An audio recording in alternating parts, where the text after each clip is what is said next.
Next one is RLC circuit. अब देखिए ये सबसे इम्पोर्टेंट है और थोड़ा सा बड़ा टॉपिक भी है। तो देखो, अब आरएलसी तीनों को इकट्ठा कर दिया।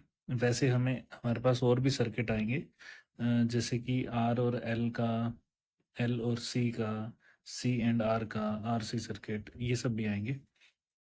वो आगे देखते हैं। अगर एक बार ये पता लग गया तो वो बहुत ही आसान लगेंगे। तो देखो,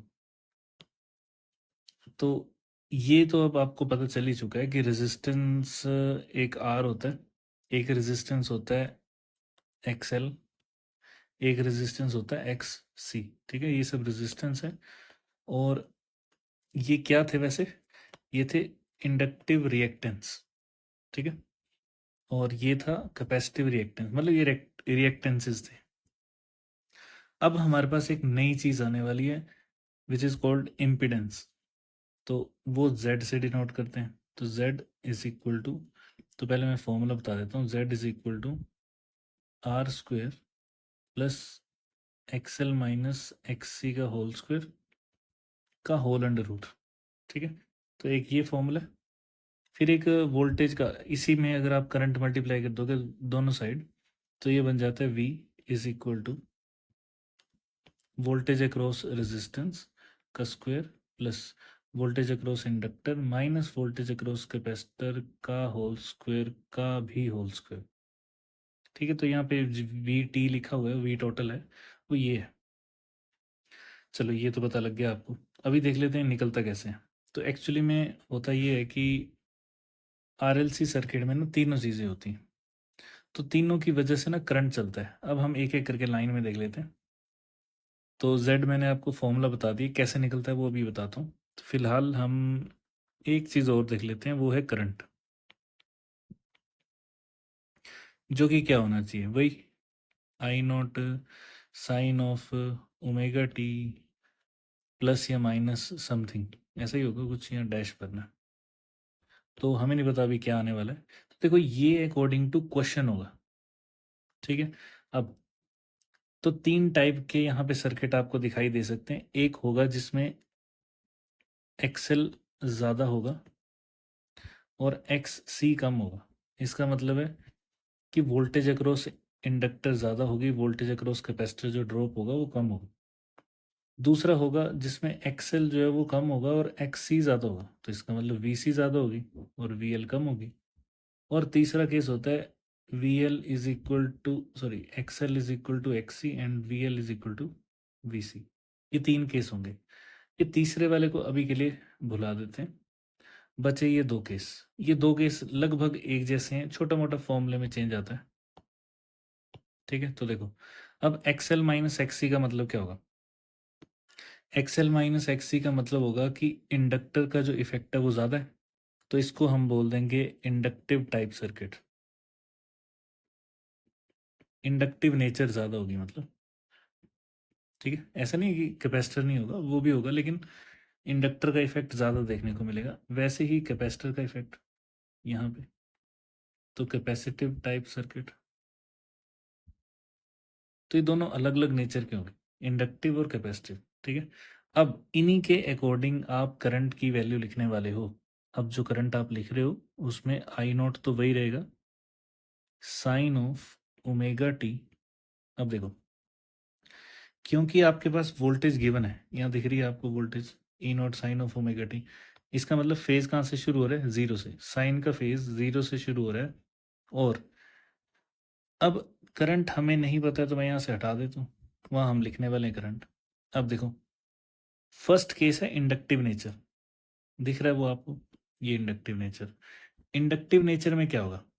इंडक्टिव नेचर मतलब इंडक्टर जो है वो डोमिनेंट टाइप होगा, मतलब उसका ज़्यादा इफेक्ट होगा। तो इसका मतलब है करंट को ये लगेगा कि जो आगे सर्किट है ना उसमें ज़्यादा इंडक्टर है, तो इंडक्टर ही होगा। इसका मतलब करंट क्या हो जाएगा? करंट कुछ पीछे हो जाएगा, मतलब लैग बिहाइंड। कितने से लैग होगा वो हमें नहीं पता, वो हम फाइंड करेंगे आगे किसी फॉर्मूले से। फिलहाल के लिए मेरे को इतना पता लग गया कि भाई करंट जो पीछे रह जाएगा वोल्टेज से। वोल्टेज का जो फेज है वो कितना है? वो है ओमेगा टी। ये भी दिख रहा है आपको, ओमेगा टी नीचे लिखा हुआ है। और करंट पीछे रहने वाला है तो माइनस लगा दिया, कितना पीछे रहेगा वो हमें नहीं पता है, तो मैं इसको 5 लिख देता हूँ अभी के लिए। देखो सेम केस यहाँ भी होगा। दूसरी सिचुएशन है, अगर कैपेसिटिव जो रेजिस्टेंस है वो ज़्यादा है, मतलब कैपेसिटिव रिएक्टेंस ज़्यादा है, तो इसको हम लिख देंगे आई इज इक्वल टू, कन्फ्यूज़ नहीं होना, दोनों मैं साथ में लिख पा रहा हूँ, I naught sine of omega T. देखो इसका मतलब ये नहीं हमेशा ये ओमेगा टी होगा, जो भी आपने यहाँ लिखा होगा वो इस ओमेगा टी की जगह आ जाएगा एज इट इज़। ये जो 5 प्लस या माइनस हो रहा है ये उसके बाद आएगा अलग से, ठीक है। तो +5 एग्जाम्पल के लिए, जैसे मैं यही बता देता हूँ, मान लो एग्जाम्पल में कुछ ऐसा दिए, आपको लिखा हुआ है यहाँ पे sine of omega T plus π/3, ठीक है। इसकी वजह से जो आप करंट में फेज लिखोगे वो भी ऐसा लिखना पड़ेगा आपको, sine of omega T plus π/3, उसके बाद -5 लिखोगे। बस इस सिचुएशन को याद रखना है, अगर ये आपको समझ आ गई तो मतलब क्वेश्चन सॉल्व हो गया, और कोई गड़बड़ नहीं होती इसमें, ठीक है। चलो इसको हटा देते हैं फिर, ये आपको पता लग गया। अब वापस आ जाओ सर्किट में। तो चलो हमने ये फेज़ निकालना है। अब फेज़ का फॉर्मूला क्या होगा और कैसे निकलेगा, ठीक है। तो मैं यहाँ बता देता हूँ फेज़ का फॉर्मूला। एक्चुअली ये फेज़र डायग्राम से निकलता है। अब होता ये है कि जो आरएलसी सर्किट है ना, मैं यहाँ नीचे बनाता हूँ, जो आरएलसी सर्किट है उसमें तीनों चीज़ें आ रही हैं, वोल्टेज अक्रॉस रेजिस्टेंस, मतलब रेजिस्टेंस की वैल्यू आ रही है जिसके अक्रॉस ड्रॉप हो रहा है एक वोल्टेज। तो मान लो कि ये बन गया आपका वोल्टेज के अक्रॉस जो ड्रॉप आ रहा है वो वी आर, ठीक है। अब आपने हमेशा ऐसे ही याद रखना है, फिलहाल मैं यहाँ बना देता हूँ, और ये बन गया आपका वोल्टेज अक्रॉस इंडक्टर। अब मैंने इसको आगे क्यों बनाया है, तो देखो आगे बनाने का रीज़न बड़ा आसान सा है, क्योंकि इंडक्टर के अक्रॉस जो वोल्टेज ड्रॉप होती है वो लीड करती है, करंट लैग कर जाता है इसलिए, और रेजिस्टेंस के अक्रॉस कुछ भी नहीं होता है। तो देखो रेजिस्टेंस आ गया 0 डिग्री पे, ठीक है, वोल्टेज आ गई उससे 90 डिग्री आगे, और वोल्टेज अक्रॉस कैपेसिटर क्या होगी, वो पीछे रह जाएगी। तो अभी के लिए मैं यहाँ बना देता हूँ, दिस इज वी सी। तो वोल्टेज अक्रॉस इंडक्टर 90 डिग्री आगे चलेगी, वोल्टेज अक्रॉस कैपेसिटर 90 डिग्री पीछे होगी।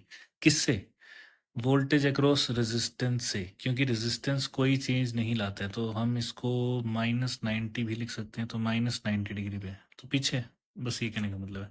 अब देखो इसका इक्विवेलेंट डायग्राम बन जाएगा कुछ इस टाइप का, मैं इसी को आगे बढ़ा के बना देता हूँ, चलो छोड़ो बना ही देते हैं।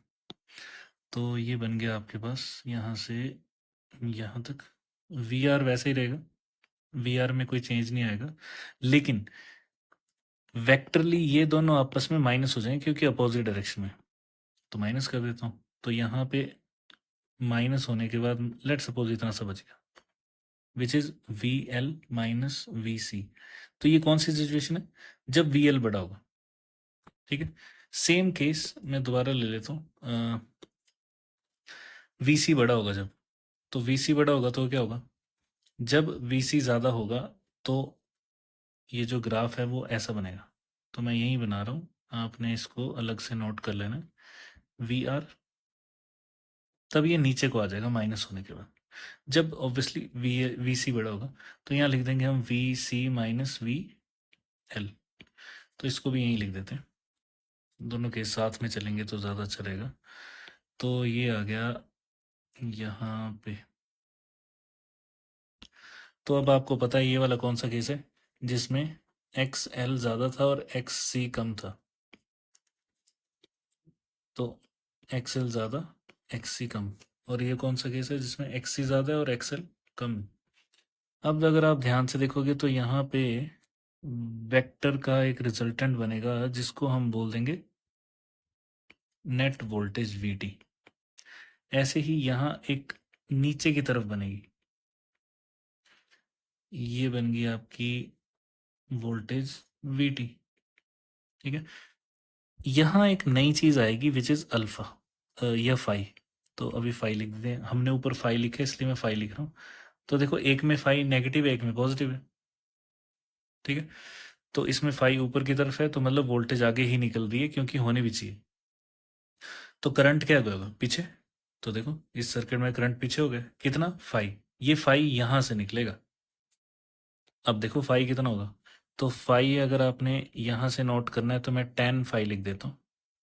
10 5 is equal to perpendicular upon base, आपको पता लग रहा होगा अब तो ये सब कुछ कि परपेंडिकुलर कितना है, V L minus V C divided by R, V R. आप चाहो तो इसमें से करंट कॉमन निकालने के बाद ये ऐसे भी बच सकता है, XL minus XC divided by R, this is your formula. अच्छा, यहाँ पे मोड भी होता है ताकि पॉजिटिव नेगेटिव कोई वैल्यू आए तो आपको कोई फर्क ना पड़े, क्योंकि फाई का जो एंगल है वो आपने प्लस माइनस खुद से लगा दिया हुआ है। सेम इफेक्ट राइट साइड वाले में भी होगा, तो राइट साइड में भी लिख देता हूँ मैं। तो यहाँ पे tan ऑफ फाई क्या लिखोगे, वही जो अभी लिखा है, tan phi is equal to, बस यहाँ लिखना पड़ेगा आपको V C minus V L divided by V R. Mod लगाना है तो लगा सकते हो, और tan phi is equal to वही X C minus X L by R. ठीक है, ये बन गया आपके दो फॉर्मूले। आपने इसका भी फेजर डायग्राम बनाना है तो बना सकते हो, बिल्कुल यही होगा जो मैंने ऊपर बनाया है। तो इसी को बना देता हूँ मैं नीचे, और ये बन गया फेजर डायग्राम। चेंज क्या होगा, चेंज होगा नाम में। अब ये फेजर डायग्राम किसका बना है, अब ये बना है रेजिस्टेंस और रिएक्टेंस का। तो यहाँ आएगा एक्सएल माइनस एक्स सी, और ये जो आंसर बीच में ग्रीन बन रहा है that is Z. Same case यहाँ भी होगा, तो इसको भी बना देता हूँ, कॉपी पेस्ट। लो, अब ये यहाँ भी बन गया, तो इसको भी हटा के हम नाम चेंज कर देंगे।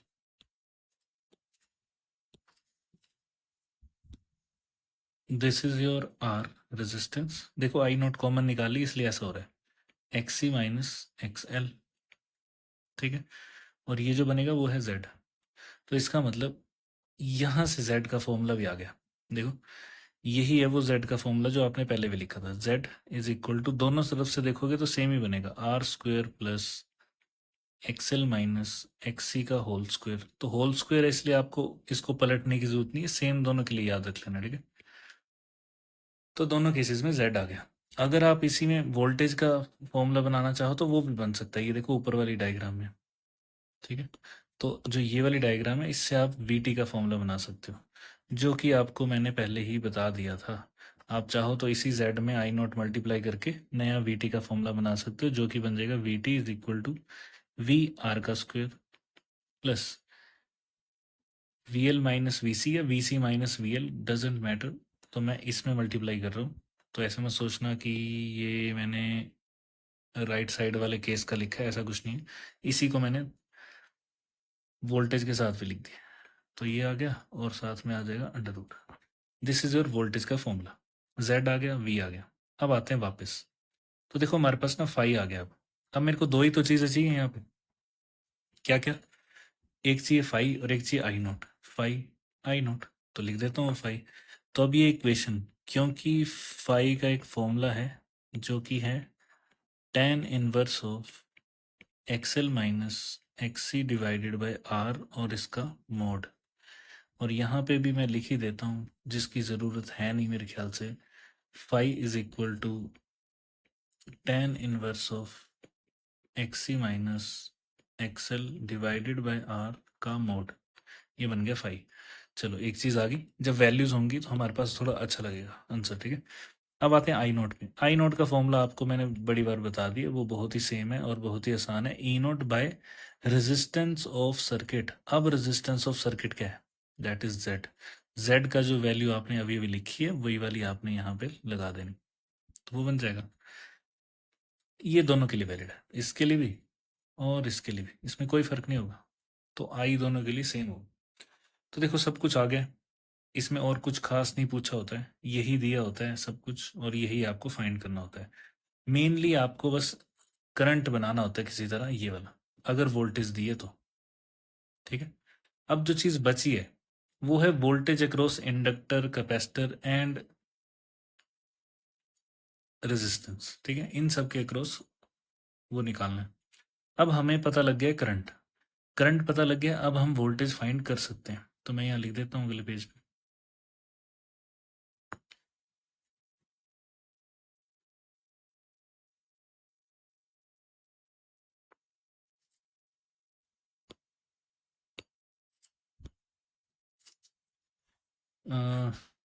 देखो,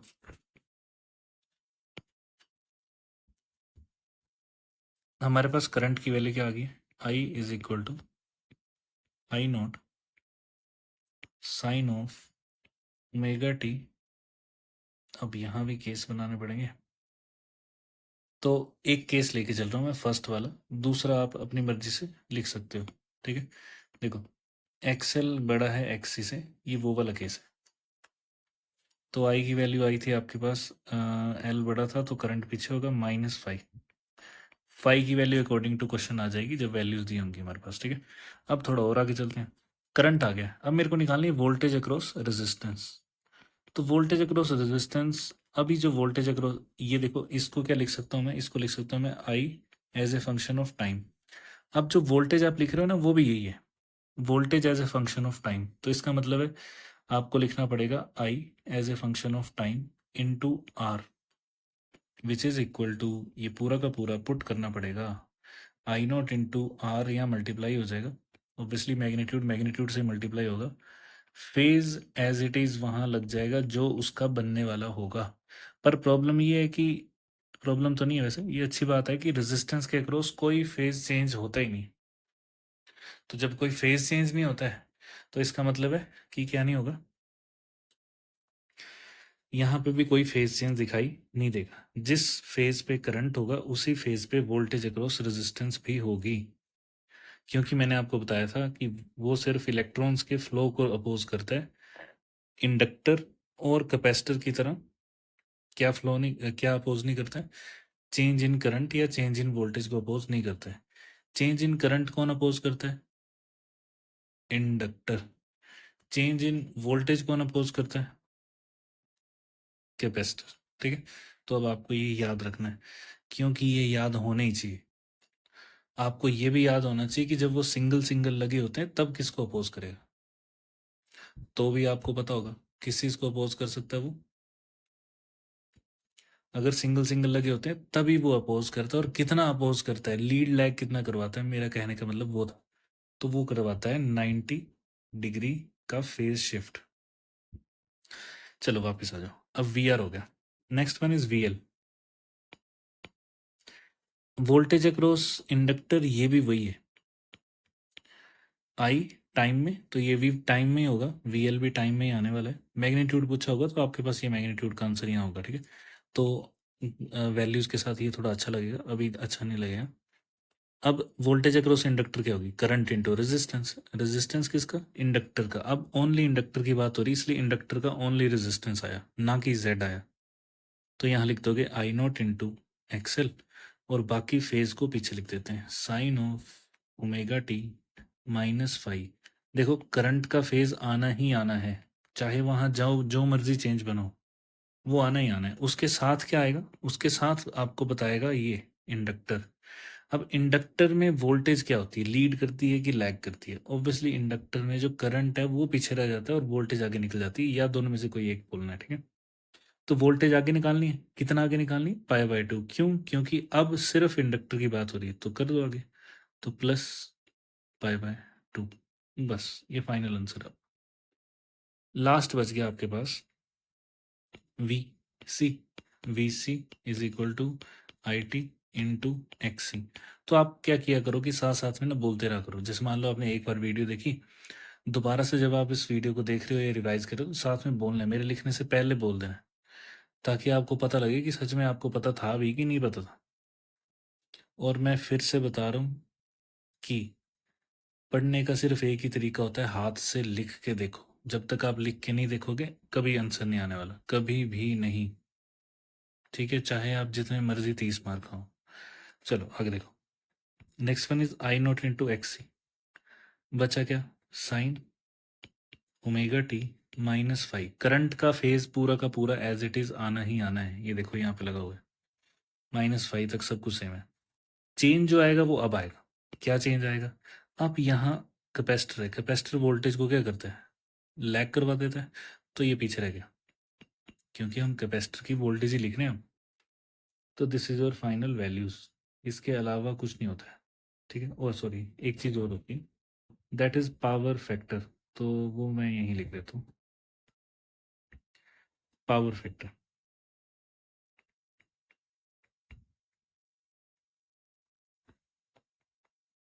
तो देखो पावर फैक्टर बड़ी आसान सी चीज़ है, कोस फाई, इसी को पावर फैक्टर बोलते हैं।